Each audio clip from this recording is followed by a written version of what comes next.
Pemirsa, sutradara dan 3 pakar hukum tata negara dalam film Dirty Foot dilaporkan ke Mabes Polri. Pelapor menilai film dokumenter yang gamblang memaparkan data dan temuan dugaan kecurangan pemilu 2024 telah merugikan salah satu paslon Capres-Cawapres.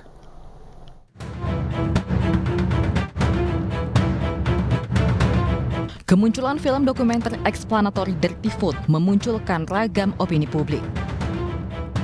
Dewan Pimpinan Pusat Forum Komunikasi Santri Indonesia melaporkan sang sutradara Dandi Dwi Laksono beserta 3 pakar hukum tata negara yakni Bivitri Susanti, Zainal Arifin Mohtar, dan Ferry Amsari ke Mabes Polri. Pelapor menilai film dokumenter yang gamblang memaparkan data dan temuan dugaan kecurangan pemilu telah merugikan salah satu paslon Capres-Cawapres. Bukan hanya itu, sejumlah acara nonton bareng Dirty Foot juga mendadak dibatalkan dengan alasan masa tenang pemilu. Manajemen M Block Space Jakarta memberi penjelasan terkait pembatalan acara nobar Dirty Foot yang semula diagendakan pada Senin 12 Februari. Pembatalan beralasan mengikuti masa tenang pemilu. Pembatalan acara nobar Dirty Foot juga terjadi di Gresik, Jawa Timur. Dalam unggahan pihak penyelenggara acara nobar yakni River Warrior menjelaskan pembatalan terjadi usai didatangi oknum kepolisian. Kurang dari 24 jam, film Dirty Foot telah ditonton lebih dari 1 juta kali. Namun seketika, akun YouTube Dirty Foot terkena shadow ban sehingga hilang dari pencarian. Tim Liputan iNews melaporkan.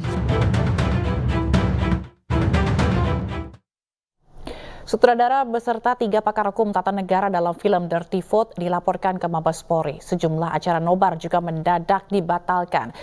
Dan kita sudah bergabung dengan Dandi Dwi Laksono, sutradara Dirty Foot, dan Wirya Adiwena, Deputi Direktur Amnesty International Indonesia, yang telah bergabung melalui saluran atau sambungan Zoom. Apa kabar Mas Dandi dan Mas Wirya? Kabar baik, Mas Zila. Oke, kita ke Mas Dandi terlebih dahulu. Mas Dandi, karya Anda yang lagi jadi perhatian publik begitu ya, menjelang pelaksanaan pemilu 2024 ini, lalu tiba-tiba Anda dan 3 pakar hukum tata negara dilaporkan. Tanggapan Anda seperti apa? Ya, ini hat-trick laporan ketiga polisi buat saya. Oke. Jadi ada 3 laporan ya Mas Dandi ya? Enggak, sebelumnya tahun 2017 untuk artikel, kemudian 2019 untuk posting tentang Papua, dan 2024 tentang film. Jadi di masa periode Pak Jokowi ini saya sudah 3 kali dilaporkan polisi. Terus gimana tanggapannya Mas kali ini? Ya, semakin mengkonfirmasi bahwa kita sedang ada masalah serius dengan demokrasi, dan jika sebuah film yang sumbernya terbuka bisa diuji, bisa diverifikasi, bisa dibantah lewat film yang lain gitu ya, harus selalu berurusan dengan hukum. Ya, kita ingat kasus Haris dan Fathia kan ya, dan dikriminalisasi karena laporan pejabat, lalu menggunakan anggaran negara untuk menggelar pengadilan, menghabiskan energi dan aparatus negara untuk ngurusin satu komplain orang gitu ya. Yang pengadilan terbukti ternyata ya mereka bicara berdasarkan sesuatu yang mestinya tidak diuji di pengadilan tapi diuji di forum-forum ilmiah. Jadi kalau polisi mau menguji film ini di BAP, atau jaksa mau menjadi penuntut film ini di BAP, dan kita ketemu di pengadilan, ya akan terulang seperti Haris dan Fathia. Oke, tapi ini pure data kan Mas, yang Mas Dandi sajikan di film dokumenter ini, semuanya data yang berbicara dan fakta-fakta yang ada di lapangan. Ya, dan bahkan ini kami mengutip dari banyak media, dan mestinya apa yang kami kerjakan ini dikerjakan dia. Studionya tentu teman-teman media lebih bagus bikin studio, kamera bloknya mungkin teman-teman media lebih keren, teman iNews kan bisa menggunakan semua footage di library-nya untuk bikin yang sama. Jadi yang kami lakukan sebenarnya ya teman-teman media bisa lakukan. Tapi kalau kita mungkin penasaran, apa sih Mas dasarnya Mas Dandi dan tim ini membuat film dokumenter ini? Ya, saya merasa tadi serpihan peristiwa yang kami ambil dari media ini sebenarnya ada di media, tapi dia berserak, tertumpuk dengan berita harian yang lain, bahkan tertumpuk dengan tsunami informasi di media sosial dan juga hiburan dan segala macam, sehingga kita nggak punya waktu berjarak yang cukup untuk melihat dari perspektif yang lebih luas dan besar. Jadi nggak ada yang ngelipingin kira-kira gitu. Jadi sebenarnya kan clipping digital gitu ya. Lalu kemudian dianalisis gitu, Ya. connecting the dot-nya di mana gitu. Dan lagi-lagi nggak ada yang baru yang kami sampaikan. Yang baru adalah passion untuk menjahit dan mengkumpulkannya, kemudian merangkai dengan para expertise yang mudah dipahami oleh publik runutannya gitu. Jadi ya saya nggak ngerti kalau ini dianggap merugikan paslon tertentu, mestinya perlu dilihat lagi bahwa film ini tidak bicara paslon. Film bicara sebuah sistem dan kekuasaan dan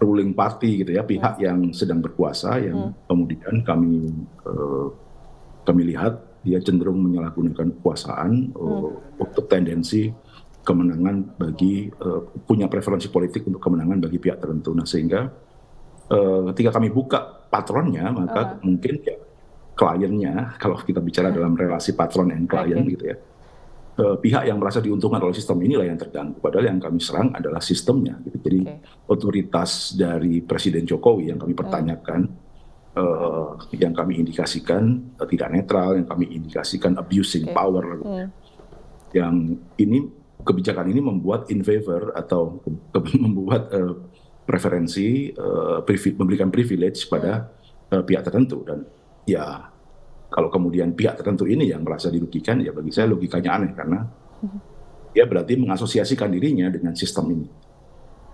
Dan saya pikir itu pilihan yang nggak strategis, karena artinya dia berjarak saja dengan kritik kami terhadap sistem ini. Dia sebagai orang yang diuntungkan mestinya stay cool, misalnya. Tapi ketika dia mengambil peran, jadi dia menjadi juru bicara pada presiden, pada presidensi, pada sistem, pada kekuasaan sedang running gitu. Nah, ketika dia pasang badan di antara itu, maka publik langsung cepat mengidentifikasi justru ini ternyata bagian dari kekuasaan itu gitu. Jadi ya saya nggak ngerti konsultan politiknya siapa. Oke. Baik, tapi kalau kita lihat gitu ya, sayangnya ada beberapa dugaan intimidasi yang dilakukan, seperti acara nobar yang dibatalkan, didatangi polisi, katanya juga didatangi Intel, lalu ada link pencarian yang katanya hilang begitu ya, sudah tidak bisa dicari lagi. Apakah ini termasuk dalam pembungkaman pembebasan berpendapat kali ini, Mas Wirya? Ya, jadi sebenarnya yang terjadi terhadap teman-teman yang sudah dengan sangat baik membuat film dokumenter Dirty Code ini adalah keberlanjutan dari sebuah tren yang sangat mengkhawatirkan. Jadi memang serangan terhadap warga negara yang menjalankan haknya untuk berpendapat secara damai itu sudah sering terjadi di negara ini. Jadi setidaknya tahun 2023 saja, Mbak, itu sudah ada 95 serangan terhadap pembela HAM dengan total jumlah korban sebanyak 268 orang. Ini 63% naik dibanding tahun sebelumnya, 168 orang. Dan menjadi yang tertinggi sejak tahun 2019. Di mana pada tahun 2019 itu ada demonstrasi besar-besaran dan banyak juga orang mengalami intimidasi. Pun terkait kriminalisasi, ini ada keberlanjutan dari antara 41 orang yang sudah dikriminalisasi pada tahun 2023. Dan ini adalah tren yang sangat mengkhawatirkan dan justru membuat saya sangat heran apa yang dilakukan oleh Mas Dandi, Mbak Bivitri, dan teman-teman. Itu adalah sebuah hal yang seharusnya diapresiasi siapapun yang ingin mencalonkan diri sebagai pemimpin negara ini. Bukankah ini hal yang sangat baik ya? Warga negara menggunakan haknya dengan baik, aktif dan berpartisipasi dalam lingkup yang sudah dijamin oleh konstitusi. Seharusnya pemimpin senang kalau ada warga negara yang menjalankan hak konstitusionalnya. Apalagi pada saat di mana para pemimpin ini berbondong-bondong mengajak warga negara untuk datang melakukan satu hak konstitusionalnya lagi, yaitu memilih. Sungguh sangat aneh dan di luar nalar saya untuk melihat hanya satu saja yang diizinkan, sementara yang satunya justru dikriminalisasi. Dan ini seharusnya buat kita bertanya-tanya sebenarnya apa yang ada di pikiran orang-orang yang berusaha melakukan kriminalisasi terhadap orang-orang sudah warga negara sendiri yang sudah melakukan tugas dengan sangat baik, menjalankan haknya dengan sangat baik.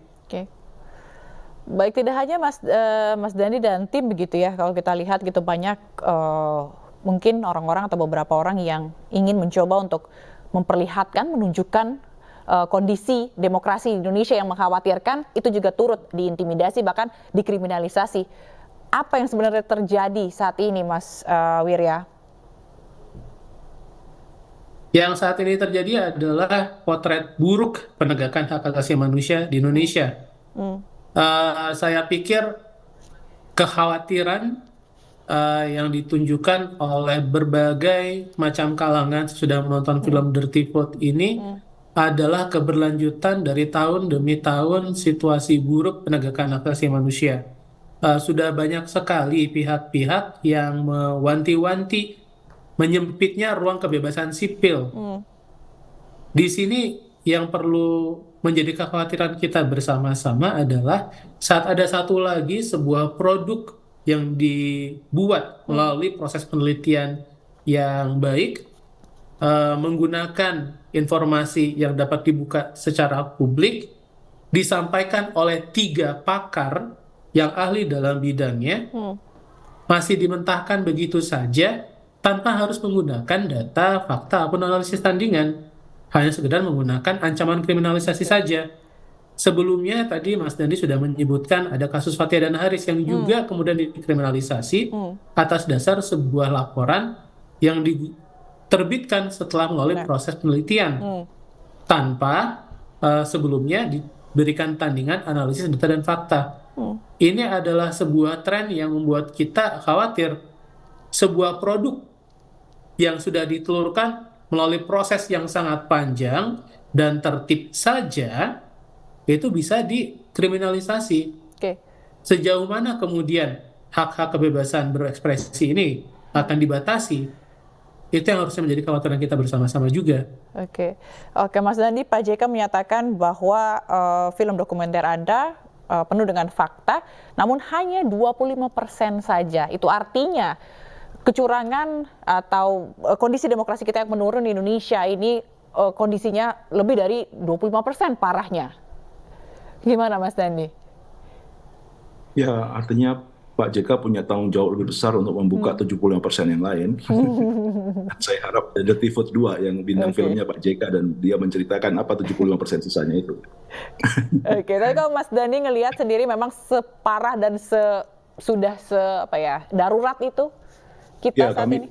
Kami kan mengumpulkan kasus-kasus yang cukup banyak, tapi tentu nggak bisa kami akomodasi semuanya dan melalui proses sorting, kemudian verifikasi, ya kemudian double check gitu. Jadi kalau ada satu fakta, kalau ada satu informasi yang tidak terkonfirmasi atau tervalidasi oleh sumber yang lain, kami nggak bisa naikin gitu. Walaupun seru dan seksi gitu kayaknya, tapi kalau nggak ada sumber lain yang tidaknya pairingnya nggak ada gitu, kami drop. Jadi memang kalau dikatakan ini 20% ya bahkan saya juga nggak yakin 20%, tapi ini sampel yang bukan puncak gunung es bagaimana pemilu kita dikerjain sejak dalam sistem gitu ya. Jadi kita nggak ngomongin soal level kecurangan yang serangan fajar yang semua orang bisa bikin, nyoblos-nyoblos surat suara yang mungkin tuh siapa yang sedang di lapangan saat itu punya siapa gitu ya, nyurangin suara dan segala macam. Tapi kami bicara kepada sistem. Jadi ada tidak ada peristiwa yang kecil di lapangan, ini sistem sudah didesain tinggal ditekan tombol kira-kira gitu ya kalau pakai metafora. Baik. Yang kebetulan sebenarnya sistem ini dibikin bareng-bareng dengan para oligarki gitu.